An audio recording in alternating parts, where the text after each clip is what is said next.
அனுமதிக்க அவ்வை தொடக்கப்பள்ளிய கட்டிடத்தை திறந்து வைக்க காமராஜர் போறார், காரை நிறுத்துறாரு. எப்பா ஜீவா அங்கதானே இருக்கிறான், எங்க இருக்கிறாங்கிறார். இங்கதான்.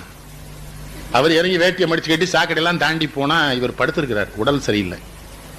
என்ன காமராஜ்ங்கிறாரு, என்னடா உடம்பு சரியில்லையா? அந்த மனைவியை கூட்டு சொல்றாரு, மருந்து வாங்கி கொடுத்தியாமா? இல்ல காசு இல்லையா? இப்ப நான் கொடுத்தாலும் வாங்க கூடாதுமானேவன், அவனுக்கு கொடுத்துருவேன், வாங்க கூடாதுமா.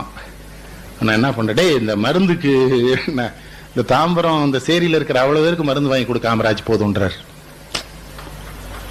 காமராஜ் சொன்னாரு, இந்த அவ்வை தொடக்கப்பள்ளியை தொடக்கி வைக்க போறேன்டா, நீ வரலையா ஜீவாங்கிறாரு. இல்ல அத துவக்க விழா நடத்தினோடனே நான் தாங்கிறாரு. அப்ப நீ வந்துருங்கிறாரு, நீ போன ஒரு 1/2 மணி நேரம் கழிச்சு வர்றேங்கிறாரு ஜீவா. அவரு காமராஜ் காத்துட்டு இருக்காரு, ஜீவா வரேன் இருக்கான், வரட்டும். ஏன்னா அவருக்கு தானே தெரியும் இவர் யாருன்னு. ஜீவா 1/2 மணி நேரம் கழிச்சு போறாங்க, ஏன் ஜீவா 1/2 மணி நேரம் தாமதமா வந்தேன்னு. ஒத்த வேட்டி தாண்டா இருந்தது காமராஜ்.